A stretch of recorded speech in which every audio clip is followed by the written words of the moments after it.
Good morning, comrades. This is going to be a show that we do that we're going to be talking about school return to schools, and who better to talk about schools than Kenzo Shibata? Kenzo is y'all remember the first time he was on, but just for those of you who might not have listened, who should go back and listen to our first episode with Kenzo back in April, I think it was.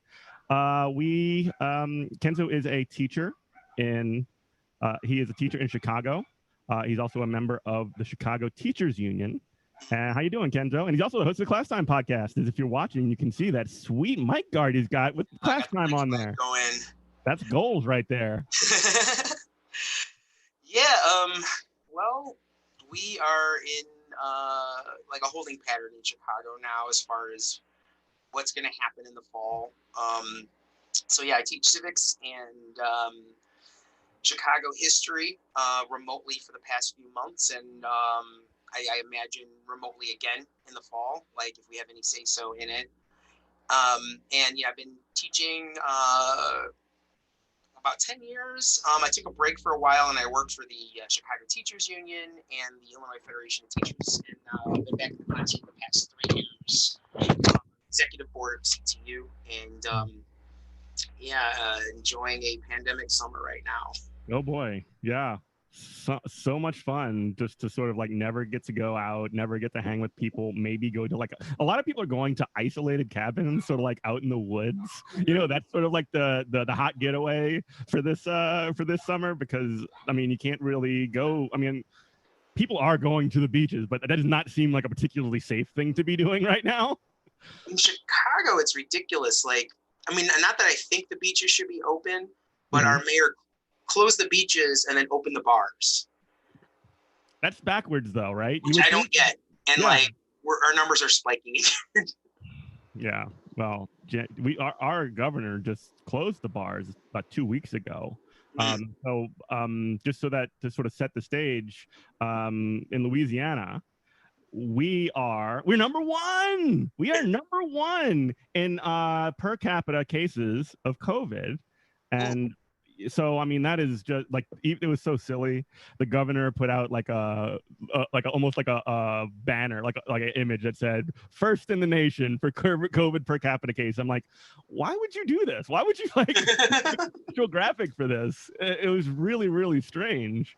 But that's sort of where we're at, and we basically have a very, very heavy push by the legislature and by our state level BESI board now, which is the basically state level school board of elementary and secondary education, that are basically putting forward these guidelines put forward by the superintendent, and passed a bill, which is now called Act 9, which essentially prevents it's immunity for school districts for if someone contracts COVID at school. Now, it was sort of amended to include some language about workers' comp and some other things, but like the proof has to be like, unless there's gross negligence, which is, I can't even know like how you would prove that.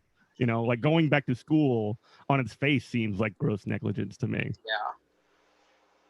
Yeah. There's nothing close to what a school is that's legal to do right now. Yeah. In our state, like anything that, my school building, we have 850 people, and anywhere between 20 and 35 people in a room at a time. Like, if it were any other kind of business, it'd be shut down. Right. Exactly. But I don't know if it's a memo is going to come out at some point, I think, pointing out like how they stage this, because at least the way they rolled out reopening schools here in Chicago was there was just an onslaught of op-eds and messaging kind of from the wealthy and the connected about how important it is for school to start in the fall with in-person learning. They're doing the blitz. And it was one of those things where, like, okay, you can't, I mean, how do you argue against that? Like, we all know that. We all know that there's no substitute for in-person learning. So, like, you put something out on social media, for example, saying, oh, this is BS. We don't want people to get hurt. And they'll say, don't you care about the kids? Like, yes, that's why. They got kind of drowned out by, like, the need for schools to open. And then all of, we all got this mosaic of different plans that that we're supposed to do in the fall for in-person learning. And now it just seems like people are, like Fauci the other day was saying something along the lines of how we're basically guinea pigs. Like, they went from at the one point, like, oh no, we have these plans, it's very safe, to like, well, we don't know, but you're doing this for the kids, right? And it was like it was just like a perfect media blitz. Yeah, exactly. And that was a really strange formulation, because he said that was that something that he said at the AFT convention, or was that somewhere else? Because I know he was on a panel, and Randy Weingarten, the president of AFT, was like sort of celebrating the fact that we have Dr. Fauci coming on, and he's like, viewed as like the one resistance guy to Trump or whatever. And he's and basically like they're imbuing a guy with characteristics that he's not. I mean, he's a doctor who is telling facts for the most part. But that kind of framing is very questionable to me, don't you think? It is. And like, I don't know, AFT, the national, they have this really bad tendency, I feel, where they can't be measured. Like, okay, Fauci is probably one of the better people in the Trump White House right now. Doesn't mean he's a friggin' saint. It doesn't mean he's great. It's like, he's above criticism. Exactly. And it's, well, I mean, I guess it's the same deal with Biden now, the way that he's pushing him. Like, there's no they can't do even like critical support where they're like, well, he's not the best. It's like they're trying to convince us he's going to be our savior. It rings so untrue.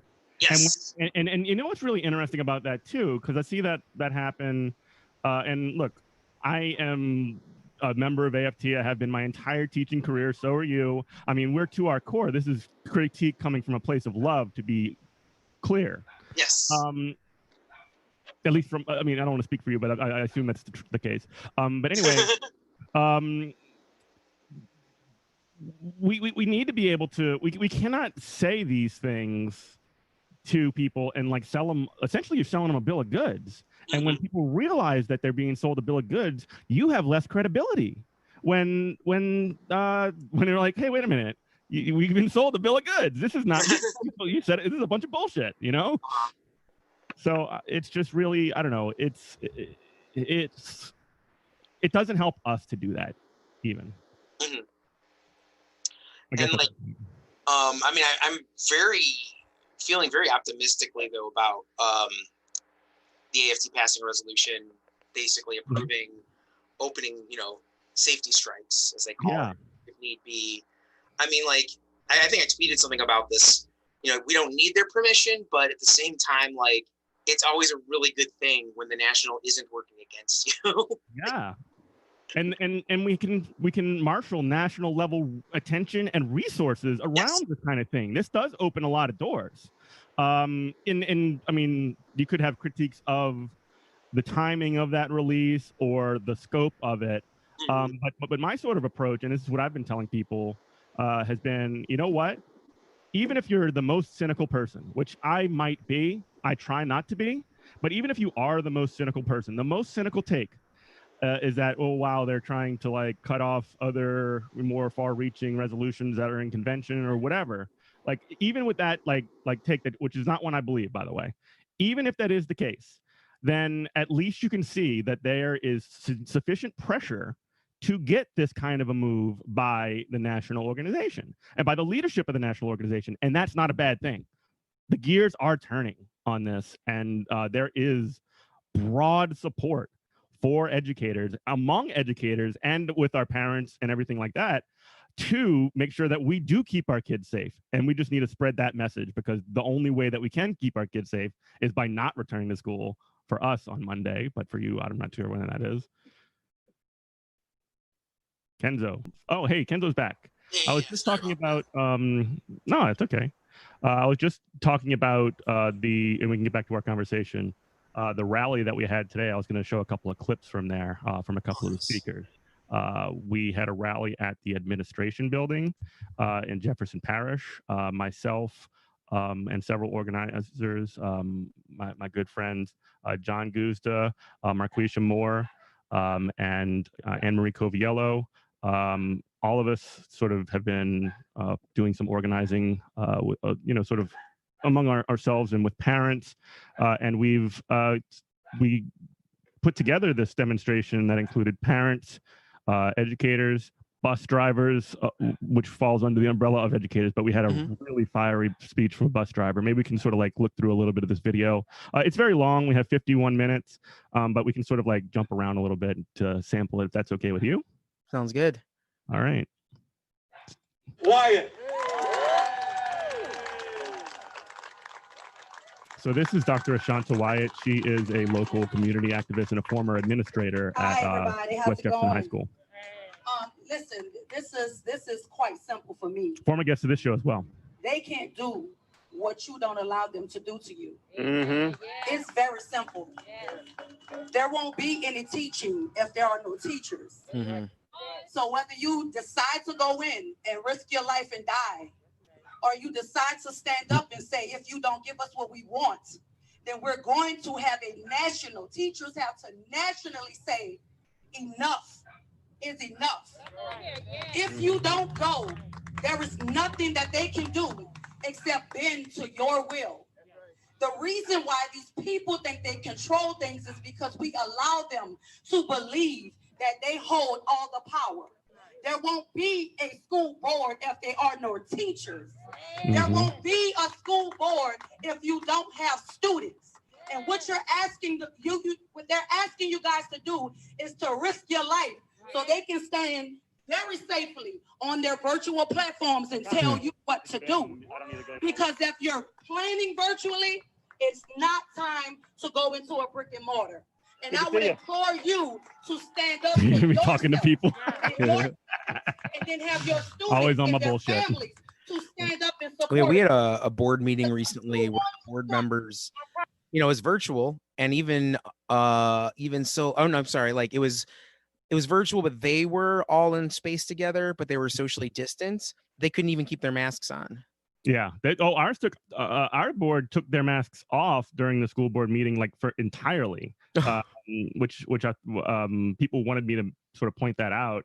I kind of didn't, sort of when I did public comment, they wanted me to point that out, but I wasn't going to go there just because that might have sort of gone into a direction where it would have been a little bit off key for what I was saying, but it was very obvious and very visible. It just the nature of what I was saying didn't really fit that. Someone brought it up in the Chicago board meeting because it was like they're going over the guidelines, and one of them was like expecting kindergartners to wear their masks the whole time, and someone was like, "You people are in your 50s and you can't do it." Yeah, and plus, like, I've already had like enough sort of fights with this school board. Yeah, it would have sort of been very easy to sort of pigeonhole me as being petty, like they always try to do. Yep. So I just didn't want to walk down that line. Somebody else doing that might have worked, but that coming from me would have been fairly easily dismissed. At least sort of it could have been, but I mean, I was walked out of a board meeting about 3 months ago, right before all this blew up, by a police officer because I went over my 3 minutes. So I'm kind of spacing them out. I got you. Yeah. There's a parent activist here that she's, I want to say, banned for life from Chicago board meetings because she was getting escorted out every single meeting. And like, I think she might still be banned. Her daughter is in college now. So I wonder if they just figured it's a wash or something. Right. Or yeah. Or just wait until the next one comes through. Here is next speaker is my friend. This is John Guzman making an announcement. Today this parent cannot. All right. Again, thank you, Dr. Wyatt. Our next speaker All right. So here's my friend Jenny Yanez. She is a local activist. She's a local. That's her giving me her keys. She's a local activist. She has a show on the radio station that our show's on. Salam alaikum. Peace be upon you. Que la paz esté con vosotros. I have two children that have been through the Jefferson Parish school system. One graduated, one is still in the Jeff Parish school. It is a school that has a lot of privilege, I will admit that. He goes to one of the accelerated academies. I wanted to mention to y'all that 65% of the electorate in Jefferson Parish voted Republican. At the top of the Republican leadership, we know that they do not believe in masking because they have made very bold statements of appearing places publicly without masks. Are you Louis Gomer. Herman Cain died today because he didn't wear a mask a couple of months ago. What was that? Herman Cain. Yeah. Oh yeah, him dying. Yeah. You know, That. Life can be a challenge. Life can seem impossible. It's never easy when there's so much on the line. You remember that? Yeah. The movie thing. Go ahead. Herman Cain's death. I did not know how to react. I remember I like opened my phone up and it was Twitter or something. I saw it and like I laughed, not because I thought it was funny, but because I didn't know how to react to it. Yeah. Because it was just kind of like, oh my God, that is just so on the nose. I mean, of course it's tragic when a person dies, but it's just he literally went to a Trump rally and that's why he's dead. Yeah, that is sad. And also, like, at the same time, I'm just sort of like, man, this guy is so deeply despicable. To the point where I cannot help but sort of temper my sadness because, I mean, Herman Cain was the former president of the National Restaurant Association, the other NRA. They have basically been the lobby that has been keeping food workers wages below minimum wage, like tipped workers below minimum wage because of that particular lobbying. So I'm just like, oh, what a shame. You know, I mean, as somebody who worked in restaurants for longer than I've taught, I've worked service industry for over 10 years. I got into teaching probably in my, late 20s, early 30s. I mean, it is just hard scrabble to be a server, especially at like little crappy restaurants like Applebee's or whatever, just because you don't make any money, and you just have to hustle. And it's someone like him who, like, I don't know, there's so many lost wages you have because, he and his ilk wouldn't allow you to have like a regular minimum wage along with the tips. Not that that's the ideal solution, but it's more fair than having the tip to minimum wage, in my opinion. Exactly. And like, again, like it is sad that an individual died of COVID, pain that he's experienced and all these things. I don't want to undersell that, but like you definitely it's hard to get that sad on a personal and also definitely an admittedly petty level. Yeah. And like, I mean, I think part of the reason why I wanted to preface it by saying I felt a little bad because like my initial reaction was just laughter, and then I had to explain to my wife why I was laughing, and she looked at me like I was the devil. And I'm like, I'm not really laughing at it. I'm kind of laughing with the awful situation that we live our lives through every day. I have no other reaction to something so on the nose. Someone who like lived by capitalism and died by capitalism and was such an awful, awful human in promoting it. And and one super last thing on that, and then we can stop talking over a woman, stop silencing Jenny Anna as my friend. But one of the things that really sort of that also makes me not so sad is that when you have these high profile, I mean, he ran for president a couple of years, like 2012, was it? He ran for president and he's very high profile, very influential in the restaurant industry. And like he was like a Trump before Trump in a lot of ways. By showing that sort of like, I don't give a F, I'm not going to wear a mask. By doing that, you are encouraging all of the sort of, people that follow you and follow this sort of like entire MAGA train, who are much more sympathetic, I find. Like individuals with less power, like poor working class people who just like buy the bullshit. I don't like it. I don't respect it, but I'm just sort of like, I feel really terrible for what you're doing to yourself and to others, right? You're taking this whole thing, and when they send that signal that we're saying screw you to wearing masks, and all this, this COVID thing is a hoax, and like entertaining all the QAnon stuff, you're encouraging other people to do that behavior, and as a result, you are responsible, in my view, for that, and for all of the pain and death and infection and all of the stuff that goes along with it. So again, tempered. Yeah. And that's why I can't even get too mad at like individuals out there making the choice of not wearing a mask or not social distancing, because to go back, the topic at hand, like the state has been so all over the place. Like at first the reason why I don't have a beard now is because the CDC immediately said, oh, long beards are bad, and then like a couple months later they're like, no, they're fine, like, and then don't wear a mask, and then wear a mask. So like people who aren't super plugged into science and are just want to live their lives, they're probably very confused, and I could see like wanting to take the path of least resistance. Like wearing a mask does kind of suck. It sucks, but guess what? It protects you and it protects the other people. But you're right, 100%, and that gives people permission to sort of be like, y'all are all crazy cucks, or cucked by the mask. You're triggered because I don't have a mask, and all this other bullshit. Like it's almost like it makes me think about the people who like to roll coal. You know what I mean?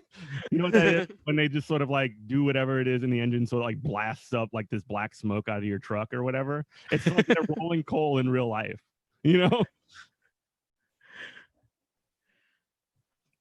Anyway, that's at least the mindset that goes into it. Let's get back to this. We'll do maybe her and one more. I don't want to like talk about this the whole time, but I thought that she was really powerful, and then had a couple of students that I wanted to highlight.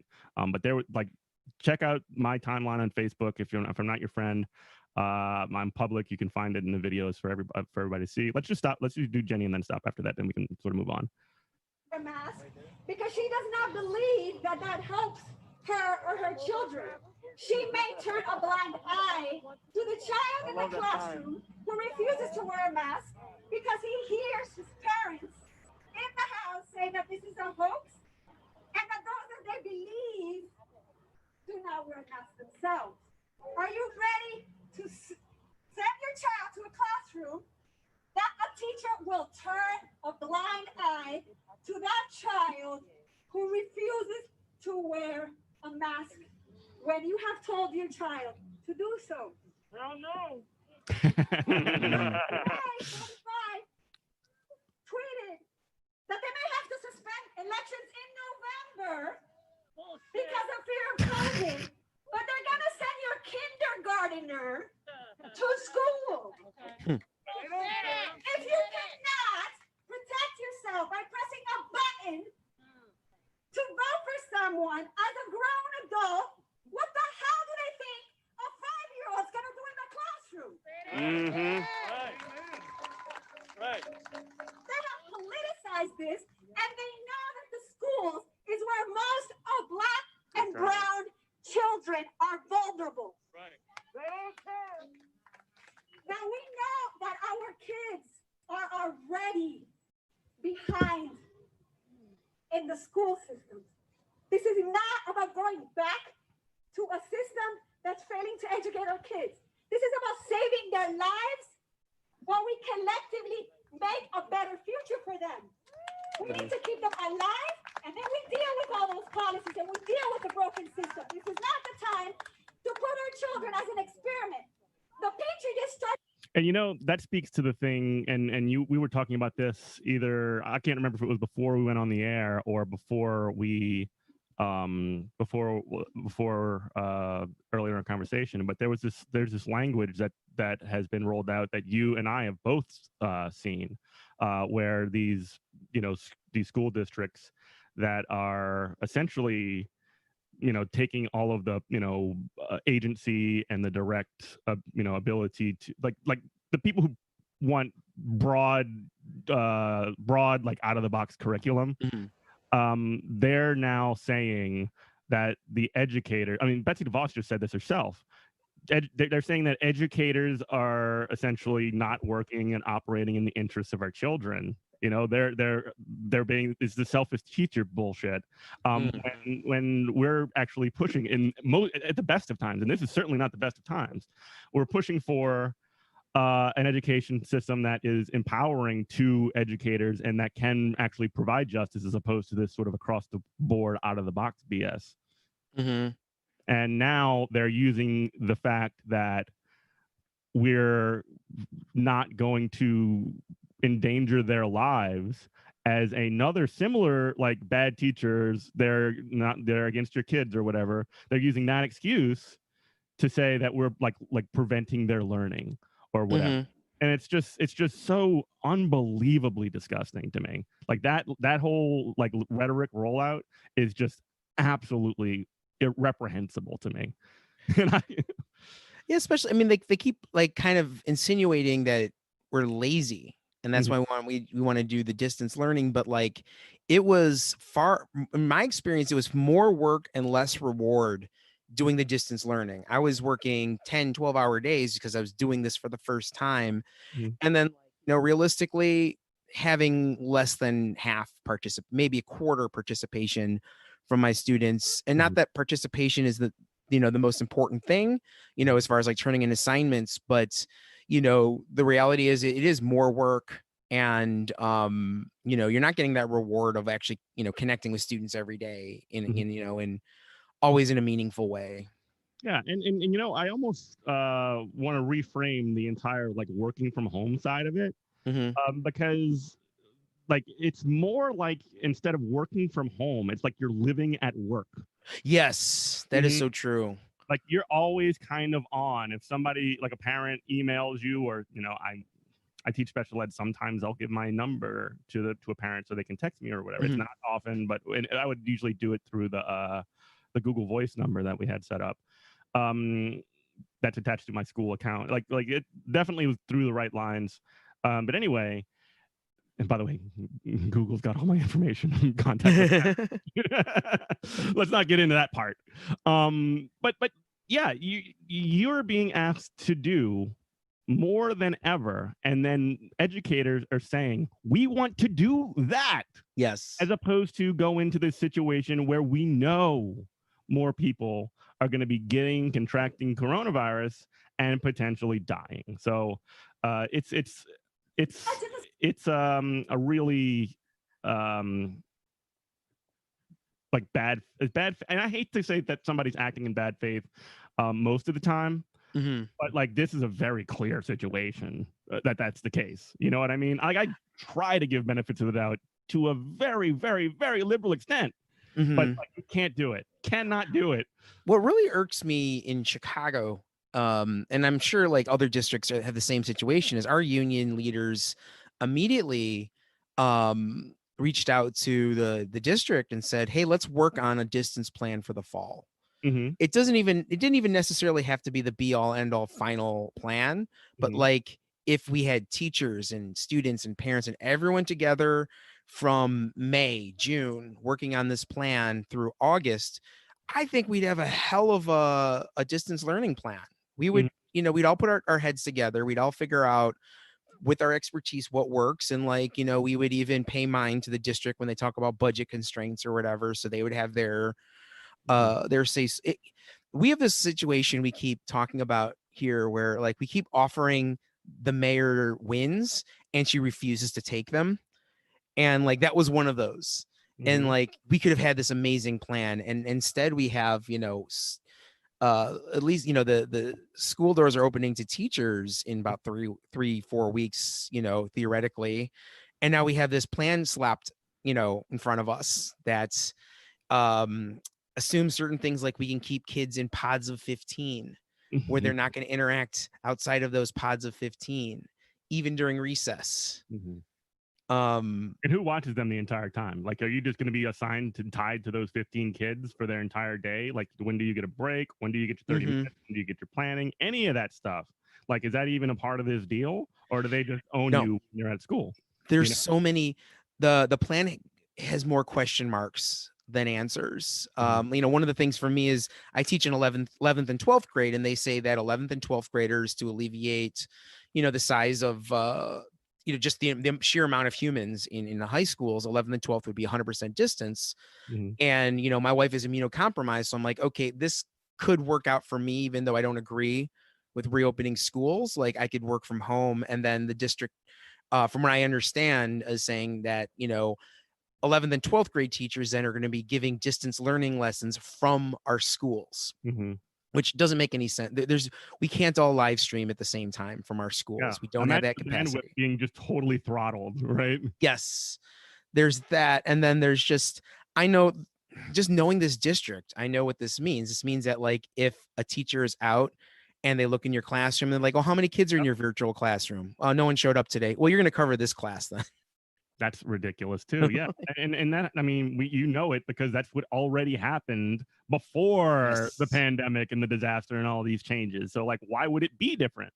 You know, why would you expect it to be different? When do you expect the substitute situation to be any better in the middle of a pandemic than it was before it? Like, no, of course not. They're not. So, and again, we couldn't get subs because we don't pay subs, and like, it's all contracted out to Kelly Services.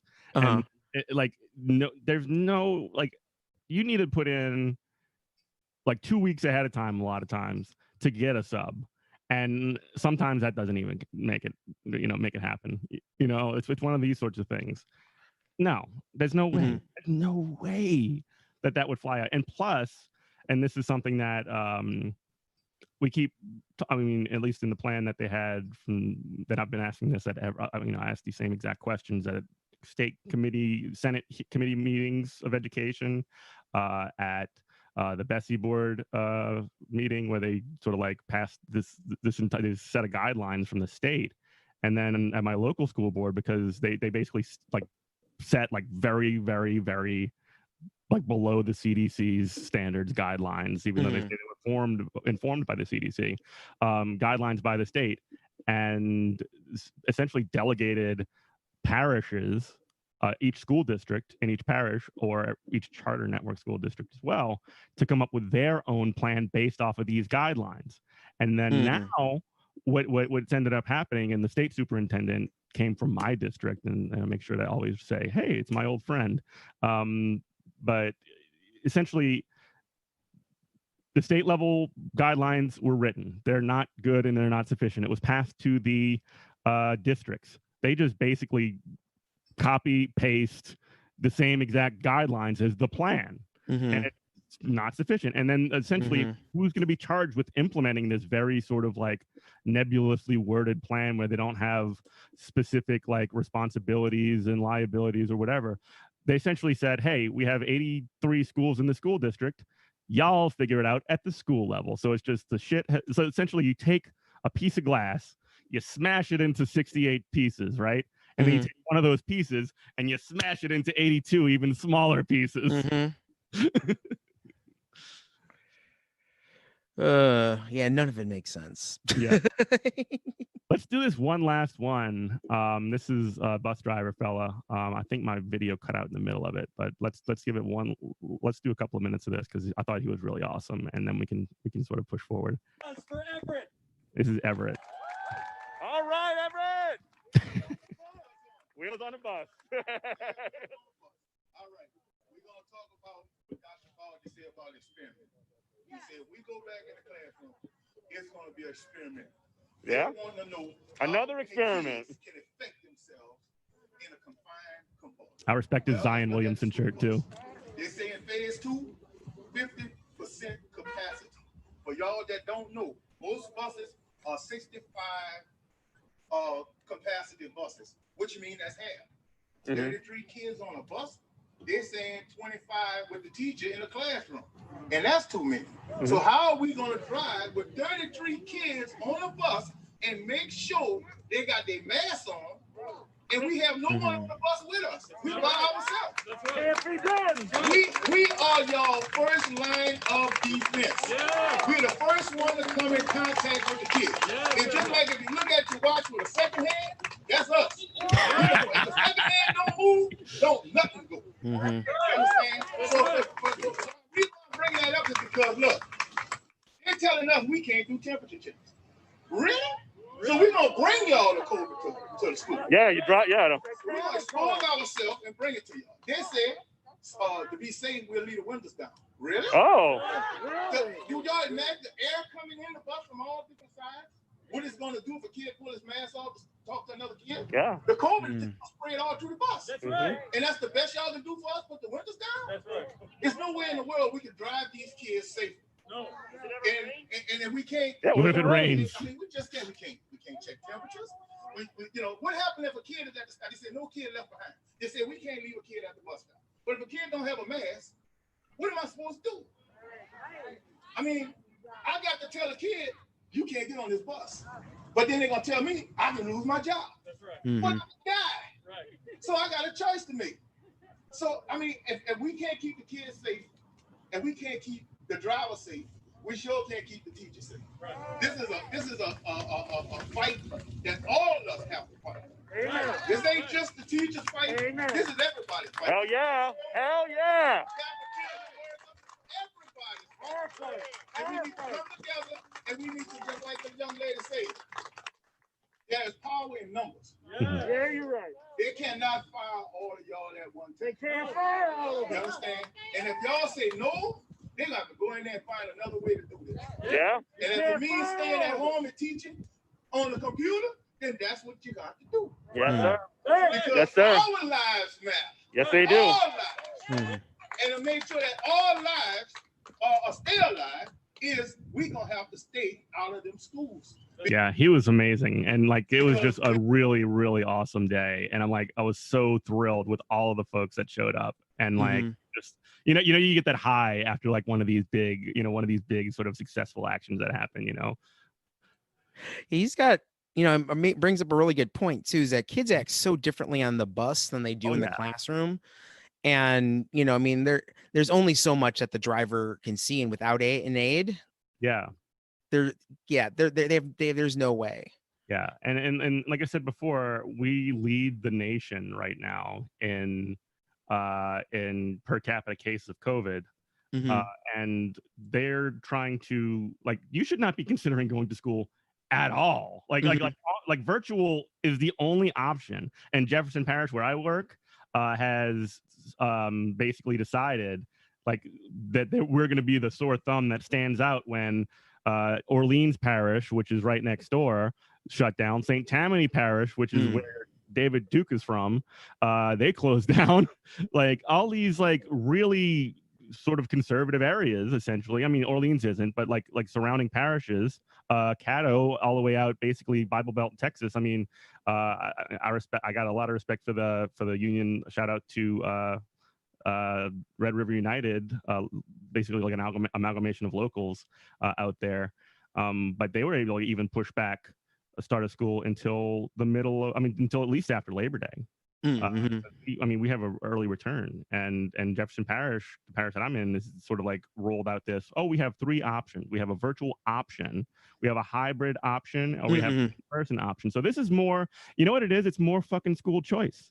What it is. It's more school choice.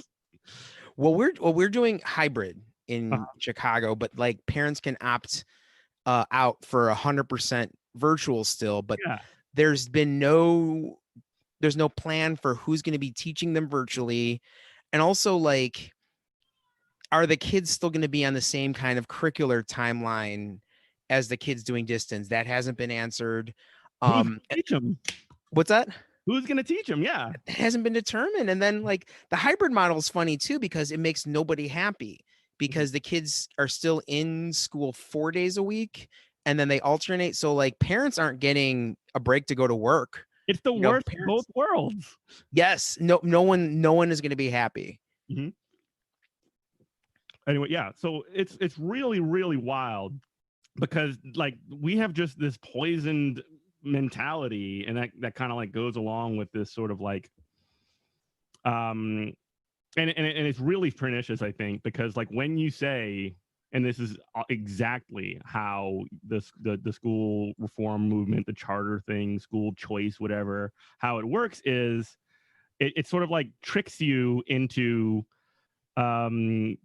feeling empowered by saying, well, I have some options here and I'm not being forced anything by the big government, the big federal government trying to make me do whatever. And I don't mean like I don't want to be told by the government what to do like directly. I understand that impulse. However, if you have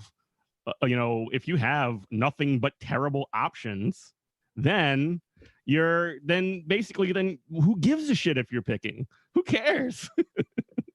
Like the only reason that the virtual is good is that everybody does it, so nobody goes back to school because we don't want the pandemic to spread. We don't want our kids and our families and ourselves. I don't want to get COVID. We don't want that to happen. And like the virtual option doesn't stop. I mean, the virtual option alone is the only thing that stops it.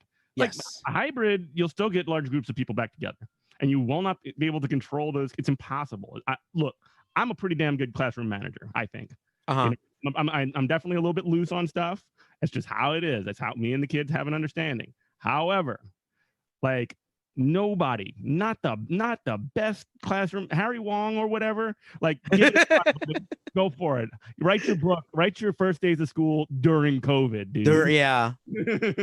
That I would love to see that. And then like, even if you are a teacher who is like a little more strict, like what are you gonna do? A kid takes off his or her mask, give them a detention. Okay, fine, they're in detention, but they already exposed the class. It's a zero-sum thing. It's not like, well, next time they'll know not to take that mask off. And even if that did work, like that's just more detentions, more suspensions, school to prison pipeline. And just like school to prison, like it will be housing a bunch of kids that could be infecting each other even more. Exactly. And when they've already proven that they'll be the ones that are the most likely to take off their mask, you just concentrate them all together. Good idea. So I don't know what you do. There's no way that it can work out. Like this, the idea that we're considering this at this point, and like I said, we go back on Monday, teachers do, kids go back on the 12th. The idea that we would considering even going back instead of getting training and resources for distance learning is so insane to me. Like we are wasting our time, and basically the only thing so they basically like put us on this railroad, right? We're on the tracks and there's no switch ahead. Like the switch just passed us by behind. So the only way to stop the train from coming off the cliff is to knock it off the rails. There's no switch. I don't know, or pull the brake, I suppose. And that's what's going to happen, because we could have started like online, like a full virtual option, or not option, a virtual program on the 12th. And sorry, I'm very ranty right now, so sorry about that. No worries. We could have started that if we had been sort of like gearing towards that and moving in that direction and creating that infrastructure the entire time. And like teachers would be able to prepare for that. However, since we've just bumbled along all the way and like, oh shit, we got to go back to school on Monday, then the only thing you can do is push back, because there's no way we can switch that quickly. No way in a million years. Who's in charge? I keep thinking that. I can't tell who's in charge. The one thing that did give me some hope is the fact that Trump DeVos, at least here, is because of Trump DeVos being so insistent upon schools opening, that we have a mayor who only seems to care about not being like Trump. Yeah, hashtag resist. And like everyone, she's called all of the BLM protesters, compared us to Trumpish in the past too. Like anyone that's against her is like Trump. Yeah, that's really great. Just to find yourself as an opposition to something. Well, what happens then when Trump's like close the schools or whatever? What happens if he does that? I mean, I'm not necessarily suspecting that he does. If you're gonna be like, well, I'm not gonna be like him. Let's open the schools. Like Looney Tunes. Yeah, exactly. Like rabbit season, duck season. Yeah, I know. None of the teachers I'm talking to right now are like thinking this is going to happen. Like us actually having in person Mhm. On the first day. Mhm. So what's the vibe? I mean, have you been talking to folks in Chicago? What's the sort of thought? I mean, you mentioned the possibility and nobody's announced anything. You're not like claiming or speaking on behalf of anybody, but like Yeah. what's the sort of like vibe of people in terms of a job action, like a sick out or a strike or something? I mean, I think there's an appetite for it. Like we struck not too long ago, just last school year, and for a lot of what was that? We met in October. That's when we met one another. That's right. Yeah, that's when you came out to Chicago to support the strike, and that the vibe is kind of like no one wants to go on strike again, but it just the plan itself is a non-starter for everyone I've talked to, parents alike.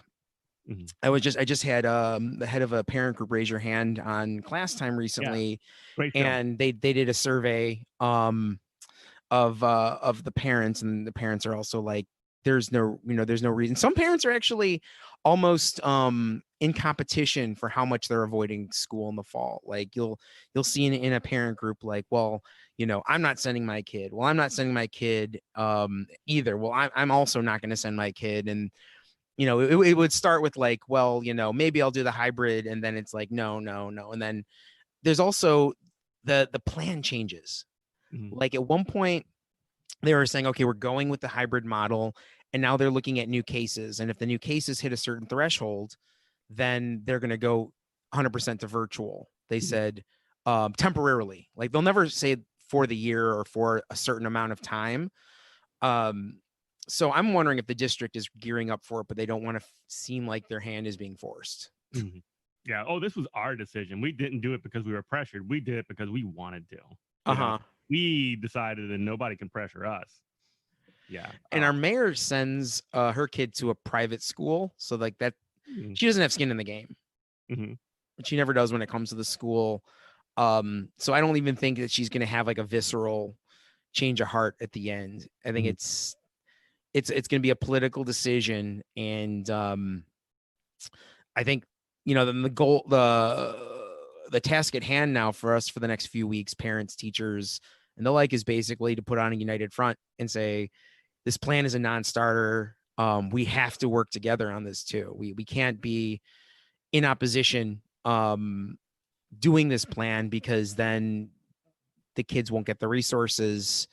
It'll be none of us want this to fail. We want this to be of course, I don't want to say successful, but as little unsuccess as possible, I should say, because we know that in person there's no substitute for in person, but we want to like do as best as we can with virtual.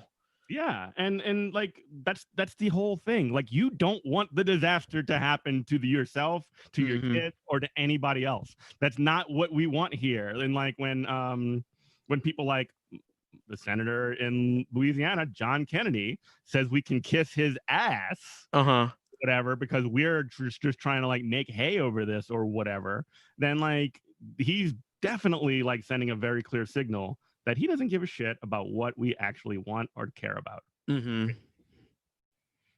Period. I don't know. I hate that guy. That dude's I hate him so much. I'm wondering if there's always going to be a war on teachers, that we're just going to have to constantly fight, or if eventually people will be like, let's fight someone else for a while. Yeah. Like the class war would sort of like just reorient. I think that would only happen if they lose. If you know what I mean? Like if, because one thing that we know about sort of like capitalist mindset is when it costs too much to continue this fight, they'll fold. They'll hold their hand, and they'll go find somewhere where there's more opportunity to spend more money to make money. Yes. So if we can make it unprofitable for capitalists to like have their attention and like throw all these resources at education, because they wouldn't be throwing these resources at education if they didn't get money on the back end, right? If we can make that happen, then they'll stop, and they'll pick some other poor profession that we should stand in solidarity with, by the way, to fight with, to fuck with. That's my prediction, and I don't know what it would be, but that's sort of the thought that I have. Seems like a lot of the big philanthropists or philanthropreneurs, whatever you want to call them, they are shifting kind of to COVID now, and like trying to figure out how to get cash out of this disaster, this tragedy. Yeah, I think that's more of a defying the portfolio sort of thing. Gotcha. Bill Gates has like always been doing his bullshit with bullshit. Yeah, let's bullshit. Like sort of colonial like aid to try and get like malaria taken care of in Haiti or something like that. Doing what he's doing is sort of like purchasing parts of Haiti and essentially buying influence in the area and with the government. I mean, that's what he's doing.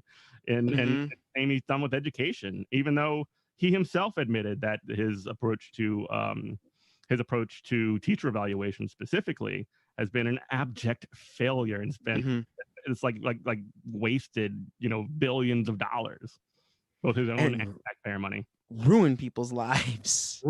Ruined an entire like teaching like could and would be much more fun and much much better at it. And I mean, I don't want to get into this, but I do have a theory, but we can talk about this later.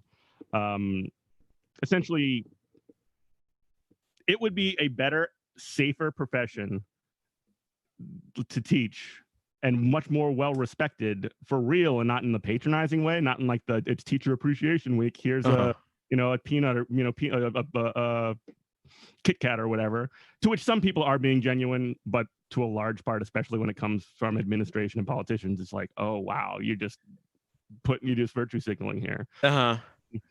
But if they didn't have this sort of like focus on like, oh, we need to have great teachers in every classroom or whatever, which no shit, dude. Like, but like that, it would be so much better to be a teacher. It would be less miserable. It would be more fun. You would have more of an ability to have your impact on what you're teaching, even though you already definitely do, because you have relationships with all of your students. It's just, it would be less miserable the entire time. Definitely. I mean, 2003 was the first year I taught, and it's gotten so demonstrably worse since then. Like things weren't great then. Like I just remember I didn't have any resources, but I also didn't really have administrators popping in the room and bothering my students while I'm trying to teach. That wasn't a thing.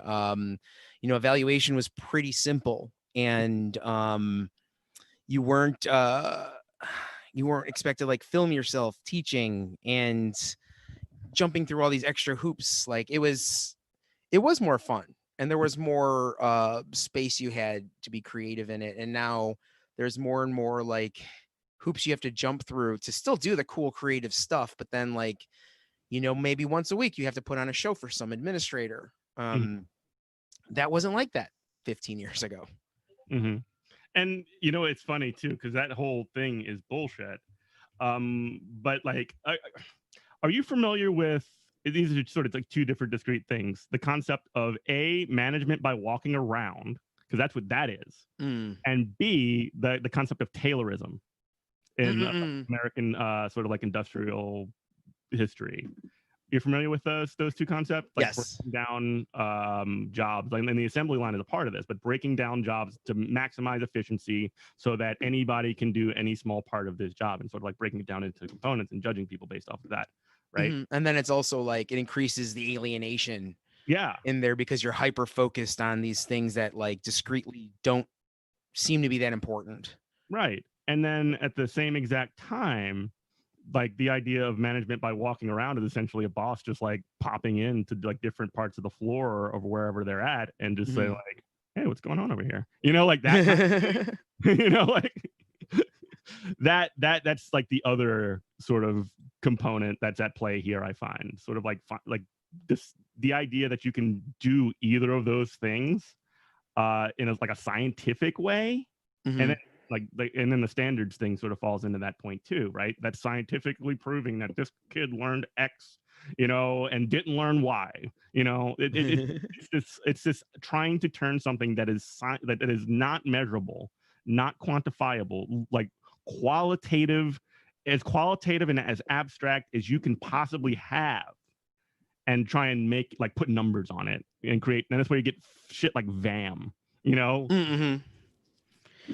And just like I just think about like when I was a student, like I was kind of a space case, and at any given time. And if an administrator I could be in the classroom of my favorite teacher, who's a great teacher, and if they just happen to catch me at a certain time and said, "Hey, Kenzo, what are you learning about?" Stuff. Girls. Recess. I'm 16. I'm thinking about girls, or I'm drawing this band logo like right now. The teacher's great. I love the teacher, but like my brain is focused on like what it wants to focus on right now. I need a minute, I need to take a little break. And like this guy's talking about stuff I don't care about. It's not a judgment on him or her or them, but I'm just sort of like, I'm not paying attention. Sorry. Or like I was focused until you asked me, and now I'm not sure what's going on. That is the best answer. And actually, we should probably just train kids to say that. I'm trying to learn here. Like, he's talking. Why are you interrupting? I was paying attention until you started talking to me. That would be awesome.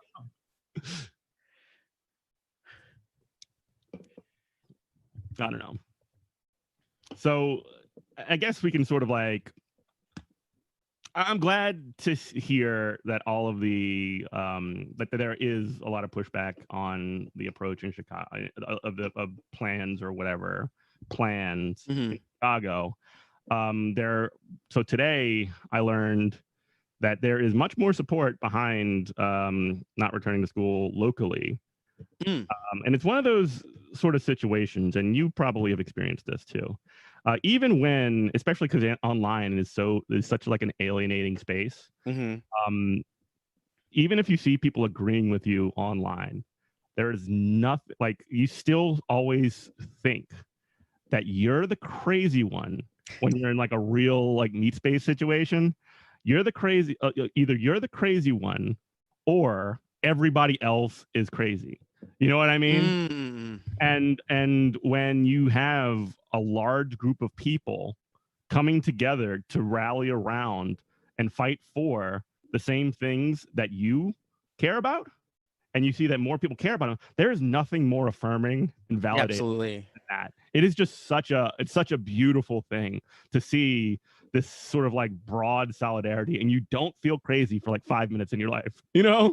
That happens every time there's some sort of action in CTU. Is like, at first people are very nervous, and then you look around and you see how much support there is. And like, 2012, 2019, that was something I heard a lot from teachers. I had no idea the public liked us so much. And I think part of it too is like, we look at editorial pages and we think that as actually the voice of the people. And I know I get nervous sometimes when they're on some real BS on the Tribune editorial page. Like, oh, the public is going to read this and they're going to believe it, but people aren't reading the papers. Like, it's a contradictory thing I think we have in our heads, where like the mainstream papers can have such an impact, but at the same time we know they're dying. Yeah, and yeah, so if you're getting your sense. I mean, like, it definitely does tell you something. Like, it tells you something that somebody thinks that, like, if they wrote like a letter to the editor or something, then the editor's like, oh, let's run this. That sounds good. Oh, well, if it's the op-ed, we know it's like, it's our local ruling class. That's going to be their line, in a day. Yeah, for sure. And so, but yeah, even like somebody, exactly. Yeah, that's 100% right. But yeah, nobody's, so essentially, what they're thinking. But that doesn't tell you anything about like what most people thinking. You don't know. I mean, it might be, but you don't know how influential it is. If and you don't just go around talking about. Maybe some people do, but most people don't.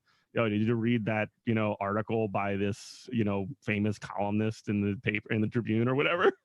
or in the Times, because that's not really something that people do these days. It's more, did you hear that podcast? Did you watch that YouTube video? Did you see that meme or whatever? Like one of the funny things, yeah, okay, we can wrap it up. But one of those funny things that one of the most popular people on the internet amongst like regular teachers that I find is like that Eddie B comedy guy. Just like rapid fire kind of like silly jokes, and like teachers freaking love it, and that's the thing, like that's what people are paying attention to. And yeah, that was something that floored me when I first got back into teaching about 2.5 years ago, was that kids don't watch TV at all. Like I would make references to things and they're like, we don't watch that. I'm like, what do you watch? YouTube. So that was one of those icebreaker things. Not what is your favorite TV show? It's like, what are you watching on YouTube? And immediately that starts conversations with kids. They'll be like, oh, I watch that channel. That person's bogus. And like, then an actual conversation happens instead of, trying to force or something.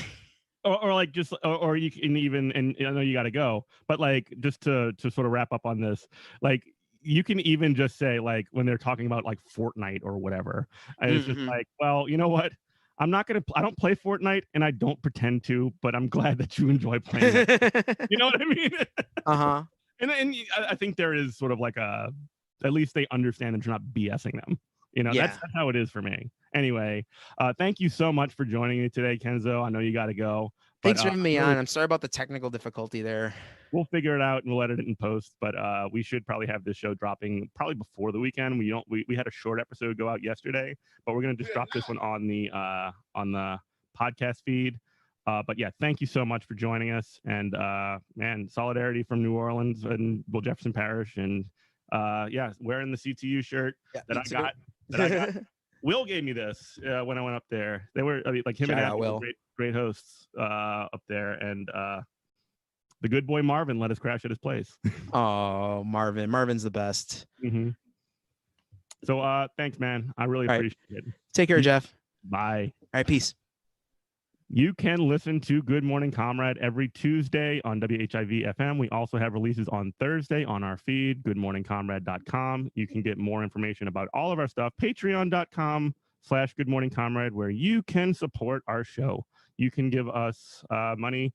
We are exploring getting those koozies done. I know I've been saying it for a very long time, but we're going to do it. I promise. We have the contact for the union printer. This will be 100% union made. And we're, checking out logos and prices. If you want to submit an idea for a logo, drop us a line. You can hit us at Comrade Morning on Twitter. You can hit me on Twitter at Eminent Prof. You can email us contact@goodmorningcomrade.com. But please do help us make this show something that's sustainable, so that we can expand our horizons, upgrade the equipment, sound really good, and keep the GMC content train a rolling. Woo woo. And that's pretty much it. Goodmorningcomrade.com. Love you, everyone. Bye.